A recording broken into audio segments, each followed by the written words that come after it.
Los objetivos específicos son las metas específicas desde el punto de vista pedagógico y vertebran qué contenidos se van a dictar en este espacio curricular para alcanzar los objetivos específicos y el objetivo general.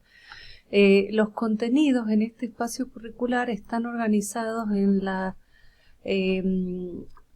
estructura tripartita propuesta desde los años 90, que se divide en contenidos conceptuales, es decir, saber, vocabulario, gramática, etcétera, contenidos procedimentales de saber hacer, y por último los contenidos actitudinales de saber ser, que guardan estrecha relación con la función social de la universidad, saber ser un profesional idóneo en nuestra materia, pero también íntegro y con sólidos principios morales. Saber hacer los objetivos de saber hacer son prioritarios en este espacio curricular porque necesitamos que los alumnos desarrollen destrezas lectoras en lengua 2. Algunas las pueden traer de otras asignaturas en lengua 1 donde han realizado lectura crítica y holística, y trasvasar aquellas estrategias y aquellos procedimientos que ellos realizan en lengua 1, poder aplicarlos en lengua 2 como la inferencia, la deducción, la predicción, etcétera.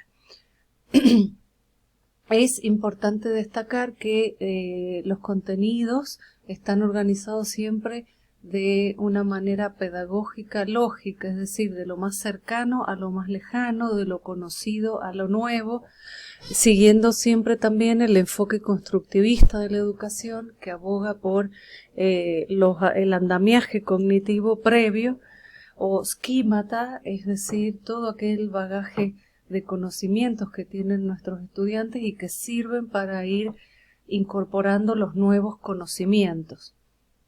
Por cuestiones de tiempo no podré desarrollar aquí todos los contenidos que se abordan en el espacio curricular, pero en el dossier están incluidos.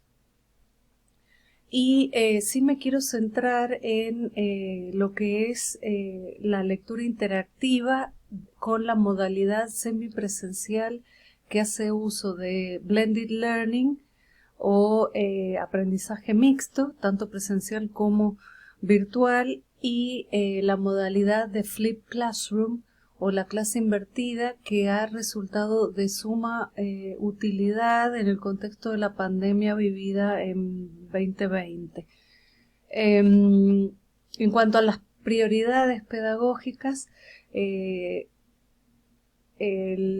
ya hablamos en la fundamentación de los condicionantes y las necesidades de los estudiantes latinoamericanos en el nivel universitario en cuanto a la lectura y la escritura en una segunda lengua en su disciplina.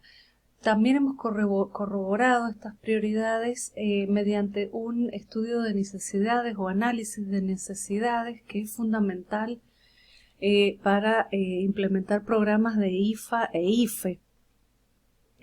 Para ello, nosotros en la primera semana del dictado de esta asignatura hacemos un test de diagnóstico y de identificación de necesidades académicas y profesionales, y estos resultados corroboran que los estudiantes consideran que necesitan el inglés para lectura de textos en este idioma, textos académicos, y en segundo lugar la escritura de textos científicos.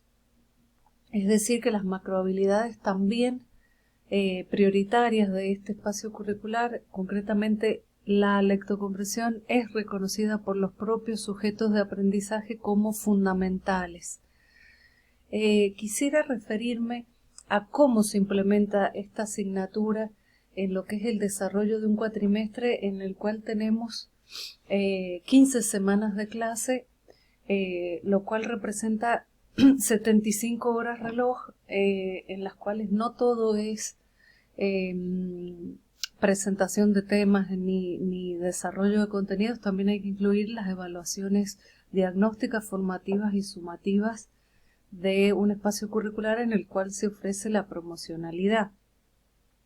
Como decíamos, este espacio curricular se basa en el aprendizaje mixto y en la clase invertida, para lo cual los modos de interacción que más se implementan para estas metodologías son los grupos pequeños de hasta 4 alumnos, luego el trabajo individual y por último la clase magistral.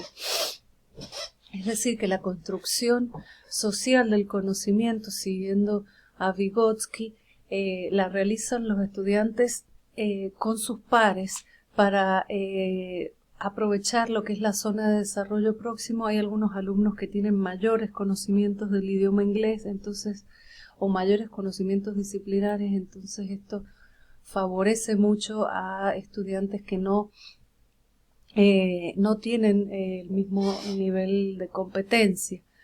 Entonces, bueno, la asignatura comienza con la primera clase, que hacemos el test diagnóstico, presentamos la modalidad de trabajo y organizamos el trabajo en grupos pequeños.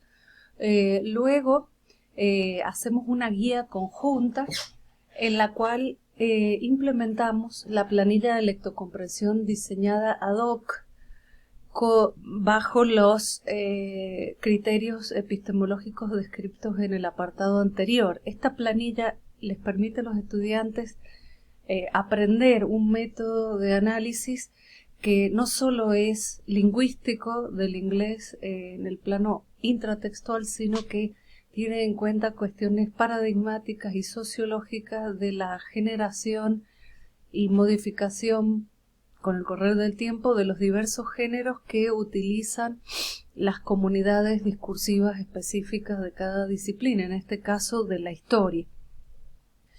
Entonces, con esta planilla, los estudiantes aprenden a leer de una manera crítica, ya que todo el proceso de ir de extratextual a intratextual se cierra con una fase de lectura crítica.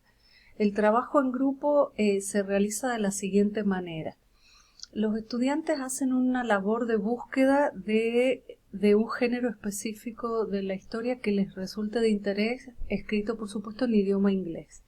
Esto hace al trabajo que ellos van a hacer como futuros profesionales de la historia, ya sea docentes o licenciados, y excede lo lingüístico. Es una labor de documentación, de saber documentarse, saber localizar estos textos y seleccionar los que ellos consideren más interesantes. ¿Por qué el factor del interés? Porque leer por obligación textos impuestos por un profesor realmente reduce considerablemente el interés que pueden tener los estudiantes en la lectura.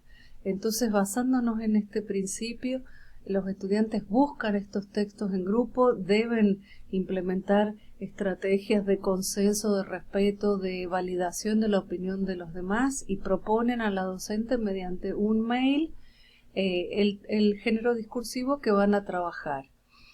La docente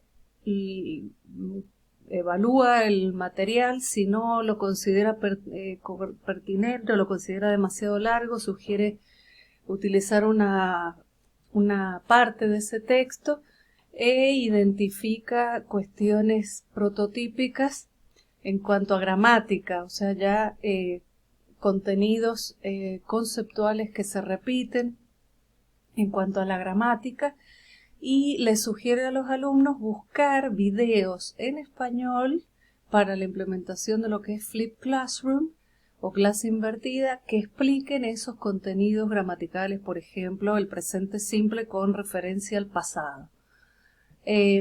Para ello colabora la Scripta Cátedra, que explica aquellas cuestiones que los videos no expliquen de manera suficiente.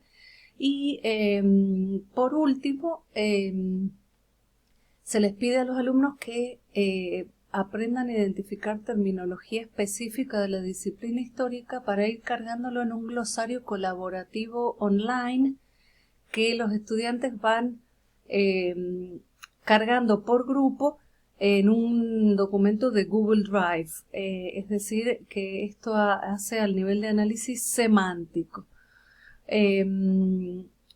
Entonces, el resto del cuatrimestre lo que sucede es que los estudiantes de ese grupo que han preparado todo este material y además han sometido el texto a esta planilla de lectocomprensión para poder implementarla en el aula con sus compañeros, enseñándoles en cierta forma por aquello de que uno aprende mejor enseñando las cosas. Esta actividad de preparación corresponde al trabajo práctico número 1, que si bien es grupal, la nota es individual. Luego, en una fecha convenida, estos estudiantes presentan todo el material a sus compañeros, a lo cual también se agrega un video biográfico en inglés con subtítulos en inglés, porque estamos hablando de la macrohabilidad de la lectura, sobre la biografía del autor del texto. ¿Sí? Entonces todo este material que es multimodal lo presentan y constituye un trabajo práctico número 2 en lo que es la evaluación formativa de estos alumnos. Luego, con la docente se hace una puesta en común de toda la clase, de los aspectos gramaticales que pueden presentar problemas, pero siempre a nivel de identificación de estas características gramaticales en el texto. Los alumnos a veces preparan algunos ejercicios muy simples con ayuda de la scripta y bueno, se van resolviendo dudas entre todos en esta metodología de Flip Classroom. Por último, tenemos un parcial de modalidad sumativa, de evaluación sumativa individual, de un texto similar a los trabajos en clase que los alumnos responden a la planilla de lectocomprensión, y también se ofrece el coloquio de promocionalidad y por supuesto también en lo que es evaluación sumativa hay exámenes finales para alumnos libres y regulares. En cuanto a la planilla de lectocomprensión, esta está basada en los distintos niveles de análisis que ofrece la lingüística, la pragmática, más relacionada con aspectos fuera de lo que es lo lingüístico o el texto, incluso aspectos sociológicos, para luego pasar a aspectos semánticos, sintácticos y morfológicos. No llegamos a la parte de fonología, salvo que sea absolutamente necesario la pronunciación de alguna palabra. Aquí tengo algunas imágenes de la planilla de lectocomprensión en inglés, de textos en inglés. La primera parte son factores extratextuales. Luego tenemos factores intratextuales, aquí. Y por último tenemos un cierre, que es la lectura comprensiva crítica hacia el texto, hacia el autor, hacia diversos factores que vienen analizando desde lo externo. ¿Qué son factores extratextuales? Esto basado exclusivamente en la metodología de Christiane Nord, de la Escuela Funcionalista de Traductología de Alemania, que a su vez también tiene impacto en la escuela alemana de IFE, de lenguas con fines específicos y lenguas con fines académicos. En esta parte tenemos quién escribe o quién transmite el mensaje, a quién lo transmite, la diferencia entre receptores directos e indirectos, con qué finalidad, qué anclaje espacio-temporal tiene, en qué medio se transmite. Hablamos también de género, de función comunicativa, de tipo textual, de efecto perlocutivo. Todos aspectos muy relevantes para este análisis por fuera del texto, este análisis más sociológico del género discursivo y no tanto lingüístico. Luego, en el próximo video, hablaremos de lo que son los factores intratextuales, que es el típico análisis de registro que se ha venido haciendo siempre en estos espacios curriculares.